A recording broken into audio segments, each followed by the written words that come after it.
bread rasmalai.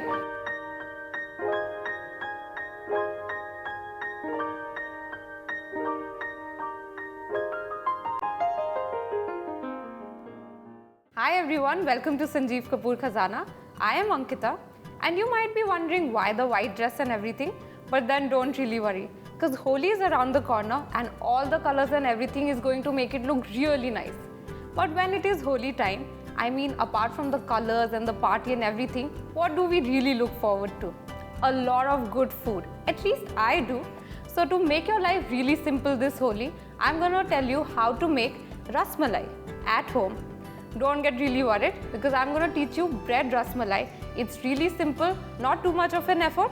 So let's go ahead and look at the ingredients that we require to make it. White bread slices, reduced milk, powdered sugar, crumbled chena, blanched pistachios, kesar, oil. So now that we know all our ingredients, let's just rush and make this quickly. So I have this deep bottom pan. I'm going to put it on flame. Alright, so the reduced milk that we have here, this has been reduced. You keep it on a boil and you keep reducing it till you get this consistency, alright?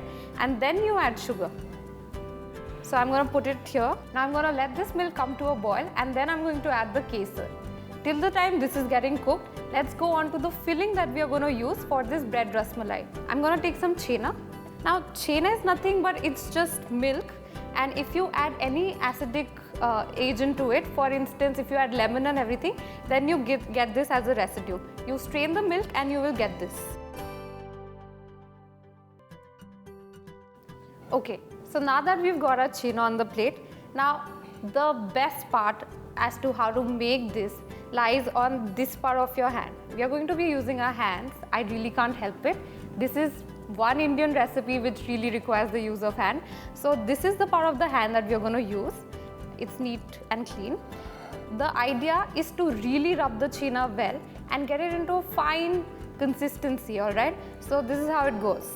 Just push it all this side and then take some and spread. Now that our chena has come to the consistency that we want, I'm going to add some sugar. Now go light on the sugar because the milk will also have sugar, so make sure that you do it according to the taste. Now that we have added in the sugar, I'm going to mix it again using the same technique, but at the same time let's just give the milk a swirl. I think I can lower down the flame on the milk. Alright, we are going to mix it again. It's kind of de-stressing, you know, this entire process of putting in all your efforts and making it, and I'm sure the result is going to be so good that you want to make it again and again. Alright, so our chena has come to the consistency and the taste that we want. It's sweet, it's nice, and it's a smooth paste-like consistency, and at the same time the milk has also reduced to the point that we required. So now I'm going to add in the kesar. I'm going to give it a swirl. Alright, so you can see that I'm kind of multitasking and maybe I look a little odd. It's okay, I mean, I'm trying to make something good, right? So I'm going to transfer this into a bowl and tidy up my hands. Alright, so our chena is in the bowl and our milk is done. So one last stir and I'm going to clean the sides. Alright, so this milk is almost done. I'm going to just add in some pistachios, and not all of them because I'm going to add some to the filling.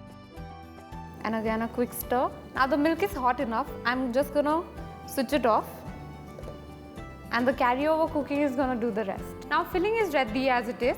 If you want, you can use the filling just the way it is, but if you're fond of nuts like I am adding pistachios here because they go really well with rasmalai. In case if you want to add any other thing, you can do so, but make sure that you blanch it before you do it. So I'm going to add in the pistachios. And I'm reserving some for garnish. A quick mix now, and look at it. I mean, it looks so nice. All the whiteness and the green, the dark green, the light green. I mean, what better in Holi, right? Alright, now this step is done. I'm going to move on to the next, which is prepping the bread. So I'm going to take a few slices of bread and I'm going to trim the edges. Now in here I'm not using the trimmings, but if you're a fan of croquettes like me, then you can always make some using these. Now the whole idea of using this bread as a rasmalai substitute is to dampen it up and make a sandwich of the filling that we have. So I'm going to use some water and dampen it. Now squeeze out the excess water. Similarly, I'm going to do with another one. Again, squeeze out the excess water. Alright, here we go. Now we've got the 2 slices of bread that we needed. We're going to put in the filling. And use the other slice and sandwich it on top. Again, I'm going to take some water and press on the edges.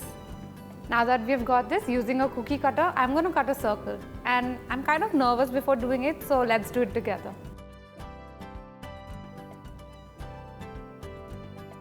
Hopefully I've got it right. Yep, nice it looks, nice it's gonna taste. Now in a similar fashion, I'm gonna make another one. So as you can see, we've got these beautiful looking bread rasmalai, and now I'm gonna shallow fry it. I mean, we don't want them to actually get like a golden brown color and everything, just enough to take out the rawness from the bread. So I'm gonna pour in some oil and we'll wait for the oil to heat. Now I usually used to run away whenever Holi used to come because of all the colors and the toxic and all of that, but the food would always straight away get me into a Holi party. So I thought that this time even I should tell you about some of these recipes which are so simple to make, and yet your guests are gonna be like, oh my god, you made this at home. So now the oil is hot enough. I'm gonna put them and shallow fry them. Alright, so now they are cooked to the desired color and everything. I'm going to take them out, and put them on an absorbent paper. Alright, so here we have our rasmalai, like the bread malai that we are going to put in the ras. So the milk is our ras. And it's nice and yummy, and it absolutely smells delicious. And look at the color. I mean, it's a nice color. Who wouldn't want to have it? And especially on a Holi. Now into this milk, I'm going to immerse these malai breads that we had prepared. And be gentle with them because we don't want them to disintegrate into the hot liquid, and make sure that the bread soaks in every bit of this beautiful flavored milk that we have. Alright, so now this is ready to eat. I'm just gonna serve it and then put it into the refrigerator. Now generally you need to bring it down to room temperature and then you need to serve it chilled to your guests. But since I'm a little greedy and you must have figured it out by now, so I'm gonna take out one portion and refrigerate it, and then I'm gonna eat it up. Now this is done and it looks absolutely yummy. I mean, I wish you could taste it. You will be able to taste it once you make it at home.